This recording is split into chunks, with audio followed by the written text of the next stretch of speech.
Assalamualaikum warahmatullahi wabarakatuh. Halo anak-anak, bertemu lagi bersama Ibu Febri dalam kegiatan video pembelajaran seperti biasanya. Bagaimana kabar kalian hari ini? Semoga kita selalu diberikan kesehatan agar kita tetap semangat dalam melakukan aktivitas seperti biasanya. Dan tentunya lebih semangat lagi untuk mengikuti pembelajaran Ibu kali ini. Di video pembelajaran Ibu kali ini, Ibu akan menyampaikan materi untuk kelas 5, tema 8, lingkungan sahabat kita, subtema 1, manusia dan lingkungan, pembelajaran 3, dengan muatan pelajaran Bahasa Indonesia, PPKN, dan IPS. Agar pembelajaran kita lebih bermanfaat, ada baiknya kita berdoa terlebih dahulu sebelum melakukan kegiatan pembelajaran. Mari kita berdoa bersama-sama menurut agama dan kepercayaan kita masing-masing. Berdoa dimulai.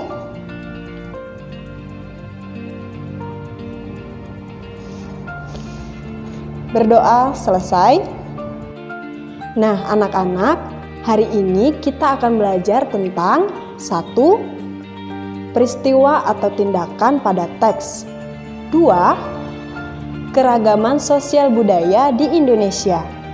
3. Kita akan mempelajari jenis usaha dan kegiatan ekonomi dalam masyarakat di Indonesia.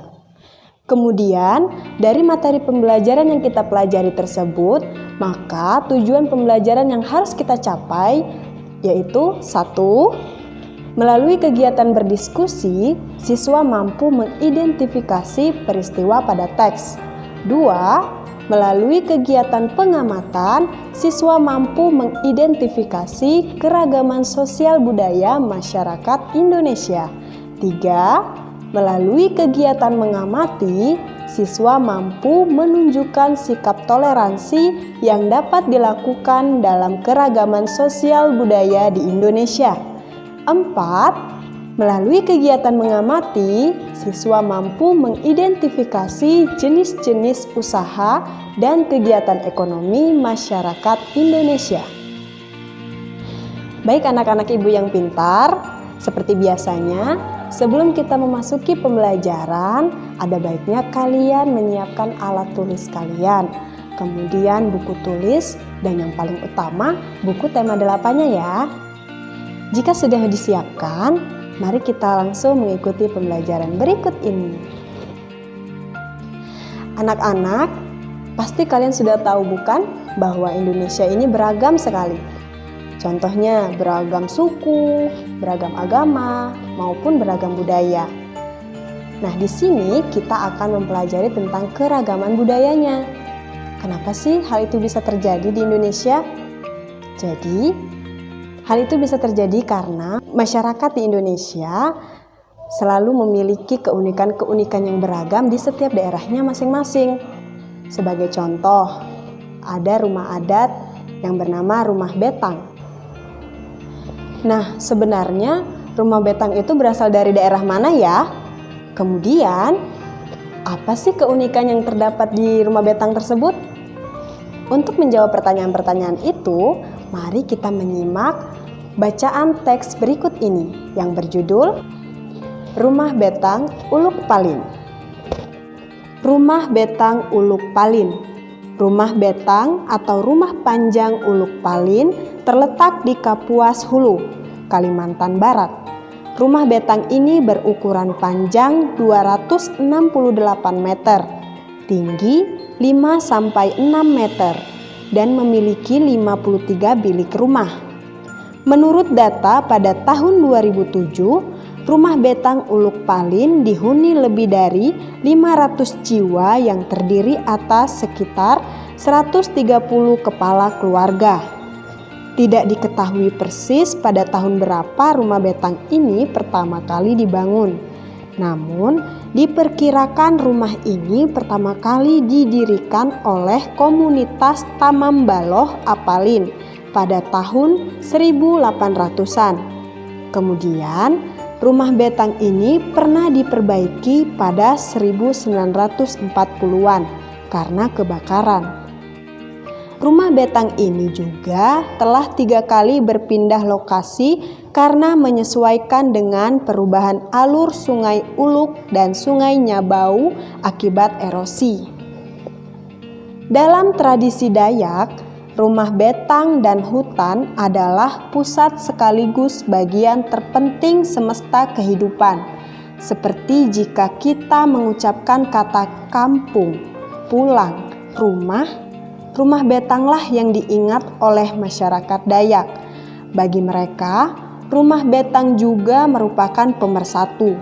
Di sanalah mereka berkerabat dan bertradisi. Di rumah betanglah tradisi Dayak terpelihara. Rumah betang adalah kekayaan budaya Indonesia. Namun, pada Sabtu 13 September 2014 malam, rumah betang Uluk Palin terbakar. Tidak ada yang tersisa dari rumah betang yang terpanjang dan tertua di seantero Kalimantan itu. Masyarakat bersedih karena kehilangan tempat tinggal. Lebih dari itu, masyarakat Kalimantan bersedih karena rumah betang Uluk Palin merupakan cagar budaya yang sangat penting. Nah, anak-anak, setelah kita membaca teks bacaan tadi, dapat kita ketahui bahwa bentuk rumah betang yaitu panjang. Kemudian, rumah adat ini berasal dari Kalimantan. Nah, setelah itu, rumah adat di Kalimantan kebanyakan yaitu rumah panggung. Kenapa ya rumah adat di Kalimantan itu berbentuk rumah panggung? Iya, karena alasannya adalah agar masyarakat di Kalimantan bisa menghindari hewan-hewan liar yang ada di sekitar rumah mereka. Nah, jadi bentuk rumah adat di setiap daerah itu berbeda-beda ya anak-anak, tergantung sesuai kondisi lingkungan alam yang ada di sekitarnya. Bagaimana ya dengan bentuk rumah adat yang ada di daerah kita masing-masing? Oke, selanjutnya setelah kita membaca teks tadi, mari kita menjawab pertanyaan-pertanyaan berikut ini. Pertanyaan pertama, ceritakanlah secara singkat peristiwa pada teks Rumah Betang Uluk Patin. Kedua, apa keunikan rumah betang? Ketiga, apa keunikan rumah adat di daerahmu? Nah, untuk pertanyaan nomor 3, bisa kalian ceritakan sesuai dengan daerah kalian masing-masing. Contohnya daerah Bangka Belitung. Silakan kalian ceritakan apa sih keunikan dari kebudayaan daerah Bangka Belitung. Tugas tersebut silakan kalian tulis di buku tulis kalian masing-masing ya. Baik anak-anak, setelah kalian mengerjakan tugas tadi, kita lanjut ke pembelajaran berikutnya. Jadi, rumah adat itu termasuk keragaman budaya di Indonesia. Tentunya bukan hanya rumah adat saja yang termasuk kebudayaan Indonesia, tapi masih banyak lagi lainnya. Nah, sekarang untuk mendapatkan informasinya, mari simak penjelasan Ibu berikut ini yang ada di halaman 18. Keragaman budaya bangsa di wilayah Indonesia. Kekayaan budaya Indonesia karena berbagai suku bangsa yang ada. Kekayaan itu beragam bentuknya. Beberapa di antaranya berbentuk bahasa daerah, rumah tradisional, pakaian adat, dan kesenian daerah berupa tari-tarian, alat musik, lagu-lagu, dan upacara adat. Nah, semua budaya tersebut menjadi ciri khas tiap-tiap daerah. Berikut contoh budaya daerah di Indonesia. Yang pertama, bahasa daerah. Jadi, setiap suku bangsa dalam berkomunikasi menggunakan bahasa daerah setempat masing-masing ya. Nah, dengan demikian, keragaman suku menghasilkan bahasa daerah yang beragam. Perhatikan contoh keragaman kata akibat keragaman bahasa daerah berikut ini. Pada tabel, dalam bahasa Indonesia saya. Nah, jika dalam bahasa Jawa saya itu adalah aku atau kulo. Dan di dalam bahasa Sunda, saya adalah abdi. Kemudian pada bahasa Batak, saya adalah ahu. Kemudian di dalam bahasa Papua, saya adalah sa. Selanjutnya dalam bahasa Indonesia, rumah. Nah, jika dalam bahasa Jawa, rumah itu adalah omah. Kemudian dalam bahasa Sunda, rumah adalah imah. Dan bahasa Batak, rumah adalah bagas. Terakhir, jika dalam bahasa Papua, rumah adalah rumah. Nah, jadi keragaman bahasa daerah tidak menimbulkan masalah antar suku bangsa loh anak-anak. Nah, hal ini karena dalam berkomunikasi antar suku bangsa digunakan bahasa Indonesia yang telah mampu mempersatukan perbedaan bahasa daerah. Baik anak-anak, kita lanjut ke contoh budaya daerah yang kedua, yaitu rumah adat. Hampir setiap suku bangsa mempunyai bentuk rumah sebagai tempat tinggalnya yang berbeda-beda. Bangunan rumah setiap suku bangsa pun disesuaikan dengan kondisi alamnya. Kemudian, nama rumah adat setiap daerah pun berbeda-beda. Berikut nama beberapa rumah adat dari berbagai daerah di Indonesia. Nah, ini bisa kalian bacakan masing-masing di bukunya ya, pada halaman 19 dan 20. Jadi, setiap rumah adat itu berbeda-beda namanya sesuai dengan daerahnya masing-masing. Nah, kalian tahu sendiri kan bahwa provinsi di Indonesia itu berjumlah 34 provinsi. Maka 34 provinsi tersebut memiliki nama rumah adat yang berbeda-beda. Selanjutnya kita akan memasuki contoh yang ketiga, yaitu pakaian adat. Pakaian adat tradisional Indonesia merupakan salah satu kekayaan budaya yang dimiliki negara Indonesia.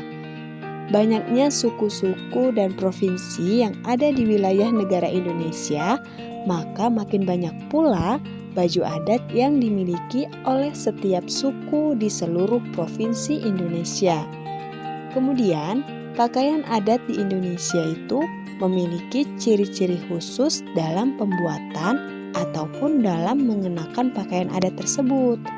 Nah, berikut beberapa nama pakaian adat dari setiap berbagai daerah di Indonesia. Nah, anak-anak, ini adalah beberapa nama pakaian adat sesuai daerah asalnya masing-masing. Nah, kalian bisa melihatnya lebih jelas pada halaman 20 dan 21. Kemudian kita akan memasuki contoh yang keempat, yaitu kesenian daerah. Nah, anak-anak, kesenian daerah di wilayah Indonesia itu sangat beragam. Setiap suku bangsa memiliki kesenian khas terdiri atas tari-tarian maupun lagu-lagu daerahnya atau juga alat-alat musiknya. Nah, di sini Ibu akan menampilkan berbagai tari-tarian daerah masing-masing yang ada di Indonesia ya. Untuk lebih jelasnya, kalian bisa membacanya di halaman 21 dan 22. Nah, anak-anak, itulah beberapa contoh keragaman budaya yang ada di dalam masyarakat Indonesia. Semua keragaman itu merupakan kekayaan negara Indonesia yang sangat dikagumi oleh negara lain. Nah, tidak hanya beberapa contoh keragaman itu saja, masih banyak lagi keragaman yang ada di Indonesia ini. Namun demikian, meskipun kita memiliki keragaman budaya yang berbeda-beda, tetapi masyarakat Indonesia selalu hidup rukun, kemudian saling menghormati dan bertoleransi antar warga masyarakat. Baik anak-anak, selanjutnya kita akan memasuki lembar kerja yang kedua. Bisa kalian lihat di halaman 23 ya panduannya. Jadi kalian telah mengetahui keragaman budaya di Indonesia. Keberagaman itu tentu diperlukan sikap toleransi di antara masyarakat Indonesia. Sikap apa yang dapat kalian terapkan dalam keragaman budaya masyarakat Indonesia? Nah, di sini buatlah naskah drama pendek tentang sikap toleransi. Nah, nanti kalian buatkan naskah tentang sikap bertoleransi ya di buku tulis kalian.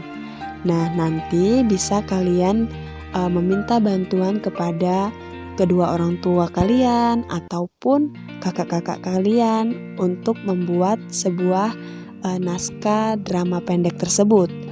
Nah, anak-anak, setelah kita mempelajari tentang toleransi keragaman sosial budaya di Indonesia melalui bermain peran, kita akan melanjutkan ke pembelajaran berikutnya. Jadi, selain keragaman sosial budaya yang ada di Indonesia, ternyata di Indonesia juga memiliki jenis usaha dan kegiatan ekonomi di setiap masyarakat Indonesia. Nah, apa saja ya sebenarnya jenis usaha dan kegiatan di masyarakat Indonesia? Untuk mendapatkan informasinya, mari kita bersama-sama membaca dan menyimak bacaan berikut ini. Jenis usaha dengan mengolah sumber daya alam. Untuk memenuhi kebutuhan hidup, masyarakat melakukan berbagai usaha. Berbagai kegiatan dan jenis usaha yang dilakukan menghasilkan barang dan jasa. Salah satu jenis usaha di masyarakat yaitu mengolah sumber daya alam dari lingkungan. Kita mengenal berbagai bentuk kegiatan manusia dalam mengolah sumber daya alam untuk mencukupi kebutuhan hidup. Jenis usaha bidang produksi yang bergerak dalam pengolahan sumber daya alam atau hewan dan tumbuhan disebut usaha agraris. Jenis usaha yang termasuk bidang agraris yaitu pertanian dalam arti luas, antara lain persawahan, perkebunan, perhutanan, peternakan, dan perikanan. Umumnya, usaha persawahan dan perkebunan dilakukan di daerah pedesaan karena tanahnya masih luas. Namun, sekarang kita dapat melakukan usaha penanaman pada lahan yang sempit juga loh anak-anak. Misalnya dengan cara hidroponik atau penanaman dengan media air. Atau pula vertikultur, yaitu dengan cara bercocok tanam dengan menempatkan media tanam dalam wadah yang disusun secara vertikal. Nah, tanah pertanian ditanami sayur mayur, buah-buahan, dan palawija. Lahan pertanian juga dimanfaatkan untuk perkebunan. Tanaman perkebunan diantaranya cengkih, teh, karet, coklat, tembakau, kopi, dan kelapa sawit. Kemudian, usaha di bidang peternakan membutuhkan lahan yang luas. Hewan-hewan yang diternakan antara lain sapi, kambing, domba, itik, dan ayam. Selain itu, ada juga loh peternakan ulat sutra. Nah, kepompong ulat sutra itu dapat menghasilkan serat bahan baku kain sutra. Kemudian, kegiatan pertanian lainnya adalah perikanan. Usaha di bidang perikanan dapat dilakukan di daerah pantai atau bendungan waduk. Akan tetapi, ada juga usaha perikanan yang memanfaatkan kolam-kolam di lahan persawahan. Kemudian, ada pula jenis usaha lain yang memanfaatkan secara langsung sumber daya alam. Jenis usaha ini disebut bidang usaha ekstrasif. Dalam bidang usaha ekstrasif, kita hanya mengambil sumber daya alam tanpa harus mengolahnya terlebih dahulu. Bidang usaha ekstrasif yaitu berburu, pertambangan, dan penebangan hutan. Nah, anak-anak, setelah kita membaca teks yang berjudul jenis usaha dengan mengolah sumber daya alam, sekarang mari kita lakukan kegiatan pengamatan tentang memanfaatkan sumber daya alam di lingkungan sekitar kita. Nah, cara pengamatannya ada pada tabel berikut ini. Nah, pada tabel ini bisa kalian lihat di halaman 26. Nah, tabel ini adalah lembar kerja yang ketiga ya. Nanti kalian kerjakan di buku tulis lalu dikirim ke WA, dan untuk menemukan jawabannya bisa kalian meminta bantuan kepada orang tua kalian ataupun kakak kalian ya. Nah, anak-anak, bagaimana pembelajaran kita hari ini? Tentunya sangat menarik, bukan? Dan tentunya lagi sangat bermanfaat untuk kehidupan kita sehari-hari. Sebelum kita menutup pembelajaran hari ini, mari kita bersama-sama membuat kesimpulan pelajaran kita hari ini ya. Jadi kita sudah mempelajari tentang yang pertama, kita bisa menjelaskan suatu peristiwa di dalam sebuah teks. Yang kedua, kita sudah bisa mempelajari tentang berbagai macam keragaman budaya di Indonesia. Ketiga, kita sudah mengetahui bagaimana cara bertoleransi di setiap keragaman suku budaya di Indonesia. Dan yang keempat, kita sudah bisa mengetahui apa saja jenis usaha dan kegiatan ekonomi. Demikianlah materi pembelajaran yang dapat Ibu sampaikan pada hari ini.